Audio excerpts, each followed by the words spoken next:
R Gujarat ન્યૂઝમાં આપનું સ્વાગત છે। શાહપુર પોલીસ સ્ટેશનના પોલીસ ઇન્સ્પેક્ટર પીપી ખાંભલાના સ્ટાફને બાતમી મળી હતી કે શાહપુર હલીમની પટ્ટી નજીક આવેલા રેવંતદાસ ખડકીમાં રહેતો રીકી બરેલા જૈન વિદેશી દારૂનો વેપલો કરે છે, જેના આધારે પીએસઆઈ ડીજી ભાટિયા અને તેમના સ્ટાફ દરોડો પાડ્યો ત્યારે તે ચોંકી ઉઠ્યા હતા। પોલીસને રીકીના ઘરમાંથી વિદેશી દારૂની ખાલી બોટલો અને તેલના ડબ્બામાંથી પણ વિદેશી દારૂ મળી આવ્યો હતો, તેમજ 49 બોટલ દારૂ મળી આવ્યો હતો। આ અંગે પૂછપરછ પોલીસને જાણવા મળ્યું હતું કે રીકી જૈન બહારથી વિદેશી દારૂ લાવીને તે દારૂમાં અન્ય ફ્લેવર ઉમેરીને બોટલો પેક કરીને વેચાણ કરતો હતો। આ અંગે પોલીસે તેના વિરુદ્ધ ગુનો નોંધીને કાર્યવાહી કરી છે।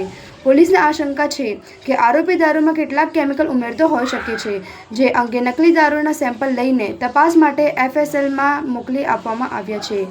Bureau report, R Gujarat news.